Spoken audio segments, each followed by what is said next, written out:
राम मंदिर में प्राण प्रतिष्ठा से पहले सियासी घमासान। एनसीपी शरद पवार गुट के नेता जितेंद्र आहवाड ने राम को बताया मांसाहारी। बीजेपी ने थाने में दर्ज कराई एफआईआर।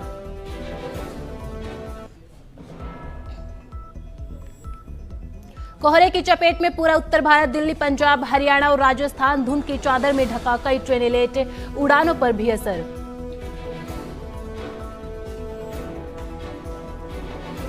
केजरीवाल की गिरफ्तारी के दावे को ईडी सूत्रों ने बताया महज अफवाह। चौथा समन जारी कर सकती है ईडी। आप बोली सीएम की गिरफ्तारी का प्लान। आंध्र प्रदेश के मुख्यमंत्री वाईएस जगन मोहन रेड्डी की बहन वाईएस शर्मिला कांग्रेस में शामिल। कांग्रेस अध्यक्ष मल्लिकार्जुन खड़गे और राहुल गांधी की मौजूदगी में ली पार्टी की सदस्यता। वाईएसआर तेलंगाना पार्टी का भी कांग्रेस में विलय।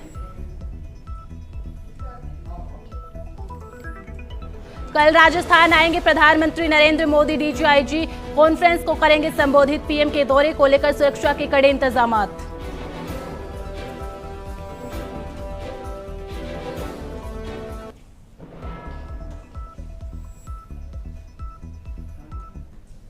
नमस्कार, अपना उत्तर प्रदेश बुलेटिन में आप सभी का स्वागत है। मैं हूं आपके साथ हमेशा यादव। अब खबरें विस्तार से। खबर कुशीनगर से है, जहां पर दुधही ब्लॉक अंतर्गत ग्राम पंचायत नौगावा में स्वर्गीय आशा ओझा की जयंती पर कंबल वितरण कार्यक्रम का आयोजन किया गया, जिसमें भाजपा जिला अध्यक्ष दुर्गेश राय ने जरूरतमंदों को कंबल वितरण किए। जिला अध्यक्ष ने कहा कि जब से दिल्ली में बीजेपी सरकार आई है तब से गरीबों में खुशी है। प्रधानमंत्री मोदी और मुख्यमंत्री योगी आदित्यनाथ के साथ यूपी में हर एक गरीब के हित में काम कर रही है। किसी गरीब की ठंड से मौत ना हो, इसके लिए शासन और प्रशासन प्रयासरत है और सभी गरीब लोगों को 5 साल तक राशन मुफ्त में मिलता रहेगा। ठंड से बचाने के लिए इन दिनों जिला मुख्यालय समेत प्रमुख स्थानों पर अलाव भी जलाए जा रहे हैं। ग्रामवासी को मालूम है कि हमारा जो जीवन है वो गरीबों से जुझा हुआ जीवन है और हमको हमेशा याद रहता है कि गरीबों में जो ज़िंदगी मैं निकाला हूँ उसे मैं कभी भूल नहीं सकता हूँ। जब ठंडी के टाइम आता है हम भी कभी ठंडी से ठुठुरे हैं, कभी हम भी कमल के बिना ऐसे सोए हैं, लेकिन आप सबका आशीर्वाद, माताएं बहनें का आशीर्वाद, सबका आशीर्वाद को ऐसे आज उस स्थान पे पहुँचे हैं कि हमारे वजह से 2, 4, 10, 50 जितना हो सके उतना गरीबों में हम असहाय में कमल वितरण करें, उनको मदद करें। और भारतीय जनता पार्टी का यही नारा भी है कि सबका साथ, सबका विश्वास, कोई गरीब ना रह जाए, कोई भूखे ना रह जाए। जैसे मोदी जी के मन के बात में हमेशा सुना जाता है, उनसे मैं प्रेरित रहता हूँ हमेशा कि जहाँ भी रहे वहाँ सेवामान भाव से रहे, गरीबों में व्यस्त रहे, उनके सेवा करते रहे।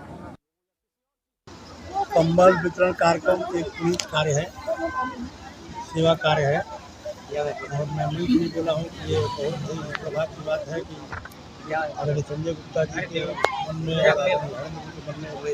जैसा पुनीत विचार आया तो गाँव की गरीब जनता इसके सेवा को भारतीय जनता पार्टी ने लिया हुआ है। अच्छे क्रम में आज इतनी बड़ी मात्रा में हम कमल किया है, बहुत ही कम से कम। रोजगार के अभाव में दिहाड़ी मजदूरों का बड़े शहरों की तरफ पलायन हमेशा से एक बड़ी समस्या और सरकारों के लिए चुनौती रही है, जिसको देखते हुए महात्मा गांधी राष्ट्रीय रोजगार गारंटी अधिनियम बनाकर विकास की योजनाओं से जोड़ दिया, जिससे पलायन कर रहे लोगों को घर पर ही रोजगार मुहैया कराया जा सके। लेकिन समय के साथ भ्रष्टाचार ने देश की सबसे बड़ी और जन कल्याणकारी योजना मनरेगा को अपनी आगोश में ले लिया, जो मूलतः आज भी भ्रष्टाचार का पर्याय बनी हुई है। पूर्ववर्ती सरकारों ने भी इसे स्वीकार किया, लेकिन अंकुश लगाने में नाकाम रहे। तो वही केंद्र की मोदी और प्रदेश की योगी सरकार ने भरसक प्रयास किया कि मनरेगा में व्याप्त भ्रष्टाचार को खत्म किया जाए। जौनपुर के हरपालगंज रेलवे स्टेशन के पास श्रमजीवी एक्सप्रेस ट्रेन में 28 जुलाई 2005 को हुए बम विस्फोट के मामले में कोर्ट ने 2 आरोपियों को दोषी मिलने पर मृत्युदंड की सजा और 5-5 लाख रुपए का जुर्माना लगाया है। इस विस्फोटक कांड में 14 लोगों की मौत हुई थी, जबकि 62 लोग घायल हो गए थे। इस मामले में अन्य दोषियों को वर्ष 2016 में ही मृत्युदंड से दंडित किया जा चुका है। इनकी अपील हाई कोर्ट में लंबित है। अपर सत्र न्यायाधीश प्रथम की अदालत में ट्रेन में बम रखने के आरोपित बांग्लादेश निवासी हिलाल उर्फ हिलालुद्दीन और विस्फोट में सहयोग का आरोपित नफीकुल विश्वास को कोर्ट में पेश किया गया। दोनों आरोपियों पर दोष सिद्ध होने पर मौत की सजा सुनाई गई। इस दौरान न्यायालय परिसर में काफी संख्या में फोर्स की तैनाती रही। अपर सत्य न्यायाधीश प्रथम जौनपुर के माननीय न्यायाधीश महोदय श्री राजेश कुमार राय जी द्वारा एक ऐतिहासिक फैसला, एक निर्णय दिया गया है, जो कि यहाँ पर हिलालुद्दीन व नफीकुल विश्वास को मृत्यु दंड से दंडित किया गया और पूर्व में इनके जो भी थे आलमगीर उर्फ रोनी और उबैदुर रहमान को भी फांसी की सज़ा सुनाई गई थी।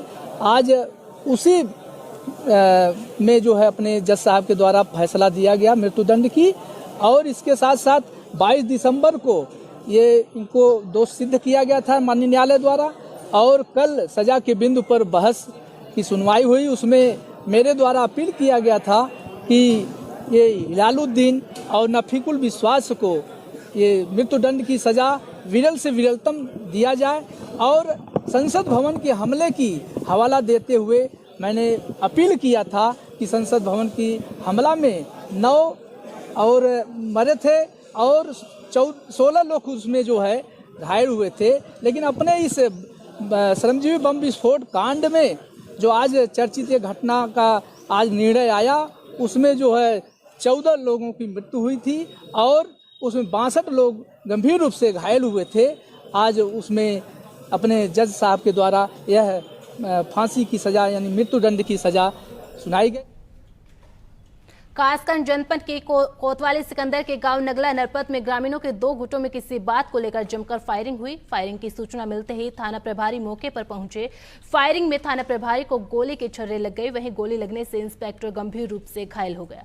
गंभीर हालत में इंस्पेक्टर को अलीगढ़ हायर सेंटर रेफर कर दिया गया। मौके पर पुलिस अधीक्षक सौरभ दीक्षित और भारी पुलिस फोर्स मौजूद रहा। फिलहाल गाँव में भारी संख्या में पुलिस फोर्स तैनात की गई है और पुलिस अधिकारी मामले की जाँच कर रहे हैं। 3 जनवरी 2024 को थाना सिकंदरपुर वैश्य क्षेत्रांतर्गत ग्राम नगला नरथर से एक सूचना प्राप्त हुई थी, जिसमें ये बताया गया था कि गांव के ही 2 पक्ष, जिसमें कि एक पक्ष प्रमोद यादव, दूसरा पक्ष ऋषिपाल यादव का है, इनमें एक पक्ष द्वारा दूसरे पक्ष की भैंसें खोल लिए जाने तथा उसे बंधक बना लिए जाने की सूचना प्राप्त हुई थी। इस सूचना पर प्रभारी निरीक्षक सिकंदरपुर वैश्य हरिभान राठौड़ तत्काल मैं फोर्स के रवाना हुए। यहाँ पर मौके पर जैसे ही वो पहुँचे हैं, इन दोनों पक्ष के आपसी विवाद के चलते एक पक्ष द्वारा फायरिंग कर दी गई, जिसमें कि हरिभान राठौड़ के बाएं तरफ के कॉलर बोन में एक आग्नेय शस्त्र से घायल हो जाने की सूचना मिली। तत्काल इस सूचना पे जनपद का समस्त पुलिस फोर्स इस ग्राउंड के लिए मोबिलाइज किया गया है। जो मजरूब SHO हैं उन्हें बेहतर इलाज के लिए जनपद अलीगढ़ रेफ़र कर दिया गया है। अभी हम लोग अपनी टीम के साथ गांव में मौजूद हैं, यहाँ कॉम्बिंग ऑपरेशन चला रहे हैं। जो अग्रिम वैधानिक कार्रवाई है उसे पूर्ण कर मीडिया को भी अवगत कराया जाएगा। हाथरस के सादाबाद कोतवाली नगर कस्बे के बाजार में बर्तन की दुकान में आग लग गई, जिससे आसपास के क्षेत्र में अफरा तफरी का माहौल हो गया। आग की सूचना पर पुलिस के साथ दमकल की गाड़ियां मौके पर पहुंची और कड़ी मशक्कत के बाद आग पर काबू पा गए। सादाबाद क्षेत्र अधिकारी ने बताया कि अज्ञात कारणों से दुकान में आग लगी। आग में व्यापारी को लाखों रुपए का नुकसान हुआ। की दुकान थी श्री गर्ग जी की, जो दुकान बंद करके गए। शायद शॉर्ट सर्किट से इसके ऊपरी मंजिल में भीषण आग लग गई, जो निचले मंजिल तक आई। और हमारे जो फायर सर्विस के जवान हैं और जो अधिकारी आए, उनको अल्पकालिक सूचना पे तुरंत ही बिना विलंब किए यहाँ पर आए और उन्होंने बहुत से जल्द दीवार तोड़ के और दुकान को ताला तोड़ के आग पे कंट्रोल पाया और आग अब पूरी तरह से बुझ गई है। लेकिन वेट एंड वॉच हैं अभी। कहीं ऐसा होता है कि कभी कभी आग बुझ जाती है फिर सुलग जाती है। अभी 22 जनवरी को अयोध्या में होने वाले धार्मिक अनुष्ठान में भाग लेने के लिए फर्रुखाबाद की साध्वी सुलभा भारती को निमंत्रण मिला है, जिन्होंने अशोक सिंघल, उमा भारती और साध्वी रितंभरा की पंक्ति में रहकर राम जन्मभूमि आंदोलन को आगे बढ़ाया है। श्री राम जन्मभूमि तीर्थ क्षेत्र के महासचिव चंपत राय के बुलावे पर वह 20 जनवरी के लिए अयोध्या के लिए रवाना होंगी। साध्वी सुलभा भारती ने कहा कि अयोध्या के बाद अब कृष्ण जन्मभूमि का विवाद भी जल्द निपटेगा।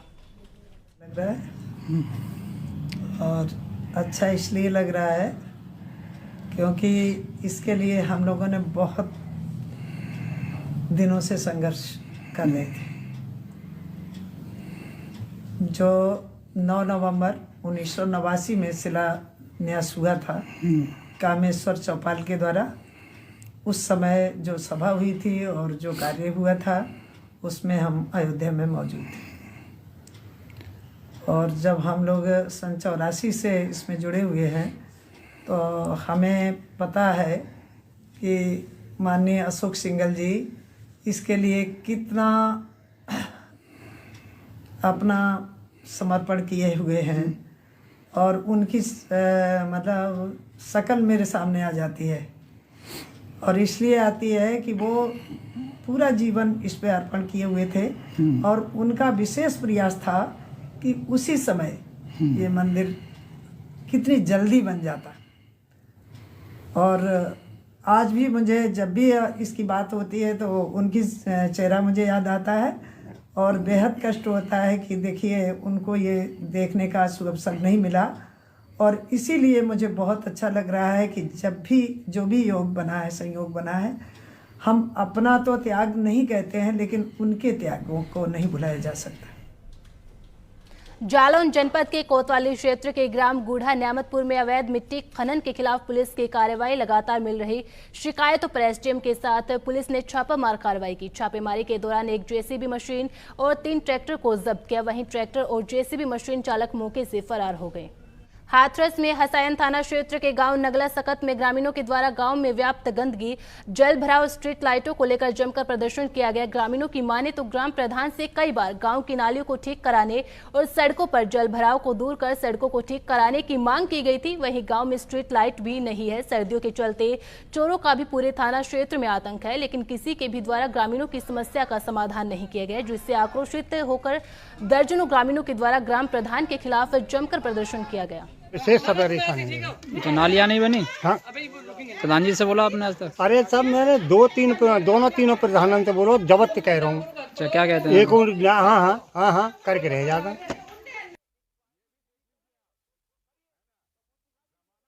यहाँ पे ये समस्या है भैया कि जो यहाँ नाली का निर्माण है नहीं है। नाली का निर्माण न होने की वजह से जो पानी आ रहा है रास्ते पे, इससे कीचड़ बनी हुई है। हर समाज के और हर क्षेत्र का लोग यहाँ से निकलता है और सभी को मतलब दिक्कत का सामना करना पड़ रहा है कीचड़ का। अच्छा, किसी से शिकायत वगैरह? मैंने प्रधान जी से कई बार बोला है, प्रधान जी मुझसे बात करें। मैंने उनसे बोला या नहीं बोला है? उनके गांव के राहुल हैं, राहुल दिवाकर, उनसे भी मैंने बोला है कि भाई प्रधान जी को सूचित कर दो। प्रधान जी ना बात करते हैं ना कुछ भी है। मुझे रास्ते में मिले थे, मैंने 2-4 बार उनसे बोला मैंने कि प्रधान जी इसका कुछ कराओ, लेकिन वो कोई जवाब नहीं देते हैं, चले जाते हैं। पानी की नाली भाली में परेशानी है। अच्छा, ग्राम प्रधान से बोला आज तक? कछु ना बोला ना, कछु कर रहे कछु करते ही ना। क्या समस्या आ रही है आपकी? ये समस्या पानी की बेटा। जब प्रधान जी से बोला था प्रधान जी कई पुत्र कई बेटा मैंने क्या बोलते प्रधान जी? नहीं कर देते, हम क्या करें। अरे जी समस्या ये देखो, ये सब खड़ंजा क्या तो हर राजा पीछे में आदमी चल रहे, नेक बरसा है या तो बड़े चल रहे, पौध आदमी भी नहीं है। आपने ग्राम प्रधान से या किसी से कहा था आज तक? खूब कहिया था, ग्राम प्रधान से था, आदमियों का जैसा कि हमारे की वजह से बाहर है। कन्नौज जिले के विष्णुगढ़ थाना इलाके में 25 दिसंबर की शाम हिस्ट्री शीटर अशोक कुमार उर्फ मुन्ना यादव के घर दबिश देने गई पुलिस पर फायरिंग कर सिपाही को शहीद करने के मामले में पुलिस ने बड़ी कार्रवाई को अंजाम दिया है। कड़ी सुरक्षा व्यवस्था के बीच हिस्ट्री शीटर के मकान को जमींदोज कर दिया गया। मकान गिराने की कार्रवाई के दौरान बड़ी संख्या में कई थाने की फोर्स, पीएसी की टीम भी मौजूद रही। अपर पुलिस अधीक्षक संसार सिंह ने मीडिया से बातचीत करते हुए बताया कि अपराधी ने लोगों को डराने धमकाने के लिए बीच खेत में मकान बना रखा था, जो दहशत का पर्याय बन चुका था। सारी कानूनी प्रक्रिया को पूरी करते हुए मकान को गिराया गया है। तो इंस्पेक्टर शिवराम जेपी सिंह स्थानीय पुलिस विष्णुगढ़ को लेकर यहाँ पर दबिश के लिए आए थे। एक एनबीडब्ल्यू था अशोक यादव के खिलाफ, जिसे तामील करना था। अशोक यादव यहाँ का कुख्यात अपराधी है, हिस्ट्री सीटर है। इसके ऊपर तमाम मुकदमे हैं अपहरण, मर्डर के। इसके द्वारा वारंट तामील करने आई पुलिस पर फायरिंग कर दी गई, इसके द्वारा, इसके परिजनों के द्वारा, जिसमें एक सिपाही यहाँ पर मौके पर घायल हो गया था, जिसके दौरान इलाज कानपुर में मौत हो गई थी। इसके खिलाफ उस संबंध में 302 का मुकदमा पंजीकृत किया गया और इसे मौके से मुठभेड़ के बाद गिरफ्तार करके जेल भेजा गया था। मुठभेड़ में ये और इसका बेटा दोनों पैर में गोली लगने से घायल हो गए थे, दोनों जेल में हैं। जो मकान है इसका, ये गांव जाने वाले रास्ते पर है और ये किले नुमा बना हुआ था जो आवास के लिए नहीं इस्तेमाल होता था। यहाँ पर ये अपराधी ठहरते थे और पूरा मकान आप लोग देखा होगा गिरने से पहले। तो इसमें तमाम इस तरह के छेद थे जिससे फायरिंग ये करता रहता था और उस दिन भी इसने इसी मकान में आड़ लेकर जो बंकर नुमा मकान था वहाँ पर चढ़कर फायरिंग की थी इसने और इसके परिजन। कन्नौज में आपराधिक घटनाओं पर अंकुश लगाने के लिए पुलिस ने कमर कस ली है। शहर में लगातार बढ़ रही चोरियों के रोकथाम के लिए नगर में पुलिस ने गश्त की है। सदर कोतवाल विष्णुकांत तिवारी ने गश्त कर पिकेट ड्यूटी की जांच की। साथ ही सराफा बाजार पहुंचकर कोतवाल ने व्यापारियों से बातचीत कर बाजार में सीसीटीवी कैमरे लगवाने के लिए प्रेरित किया। वहीं अतिक्रमणकारियों को जल्द अतिक्रमण हटाने के निर्देश भी दिए।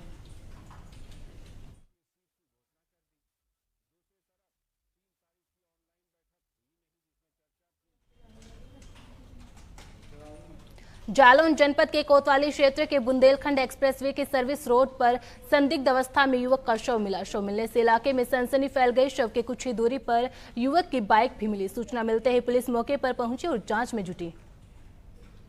थाना जालौन में प्राप्त सूचना जिसमें बताया गया है कि एक मोटरसाइकिल क्षतिग्रस्त हालत में पड़ी हुई है और साथ ही में एक व्यक्ति भी पड़े हुए हैं अचेत अवस्था में। इस सूचना पर थाना जालौन की जब पुलिस मौके पर पहुंची तो क्षतिग्रस्त बाइक, एक मफलर और एक जो टोपा है सर पे लगाने वाला और एक 100 यहाँ से बरामद किया है। सांस संकलन के बाद ये तथ्य सामने आया कि ये संभवतः दुर्घटना हुई है इसमें और दुर्घटना के बाद जो है इनकी मृत्यु हुई है। बाकी सभी एंगलों पे हम लोग जांच करा रहे हैं। हम लोगों ने एफएसएल टीम को भी इसमें बुलाया गया है और जांच करने के उपरांत इसको पीएम के लिए भेजा जा रहा है। जो भी तथ्य आएंगे उसके आधार पर कार्रवाइयाँ होंगी। जिलाधिकारी मोनिका रानी ने महर्षि बाला चिकित्सालय के इमरजेंसी समेत विभिन्न वार्डों, ओपीडी, पैथोलॉजी समेत महिला विंग में संचालित वार्डों, प्रसव कक्ष इत्यादि का निरीक्षण के दौरान मरीजों और उनके तीमारदारों से आवश्यक जानकारी ली और मुख्य चिकित्सा अधीक्षक को निर्देश दिया कि चिकित्सालय में आने वाले सभी मरीजों को सुविधाएं प्रदान की जाए। वहीं शीतलहर के मद्देनजर डीएम ने अलाव जलाने और रैन बसेरे की व्यवस्थाओं में माकूल बंदोबस्त करने के भी निर्देश किए। ओपीडी के निरीक्षण के दौरान जिलाधिकारी को बताया गया कि वर्तमान में लगभग 1500-1800 मरीजों को ओपीडी सुविधा प्रदान की जा रही है, जबकि आम दिनों में मरीजों की संख्या बढ़कर 2500 के करीब हो जाती है। चिकित्सालय से निकलकर डीएम ने परिसर में खड़ी एम्बुलेंस का भी निरीक्षण किया। आज प्रातः काल में काफ़ी विस्तृत निरीक्षण जो है वो किया गया। अस्पताल का किया गया, ओपीडी का किया गया, पैथोलॉजी का किया गया, पर्चा जहाँ पे बनता है उसका किया गया, ओपीडी के सभी जो कमरे हैं उनका निरीक्षण किया गया। तो सब जगह पर डॉक्टर्स इत्यादि की उपलब्धता पाई गई। एक चीज़ ये संज्ञान में आई कि पहले जो है 1700-1800 के करीब ओपीडी हो रही थी। अभी वर्तमान में जो स्थिति है वो 1400-1500 के करीब जो है ओपीडी की स्थिति जो है सामने आई। इसके साथ साथ वहाँ पे जो प्रसव हुए थे उनके साथ में जो लोग आए तो उनमें से 15-20 लोगों से बात की गई कि किसी तरह की समस्या तो नहीं है। जो वहाँ पे भर्ती थे उन लोगों से भी पूछताछ की गई कि खाने की क्या सुविधा रही है, आप लोगों को लंच, ब्रेकफास्ट और डिनर का जो है वो मेन्यू सही तरीके से मिल रहा है।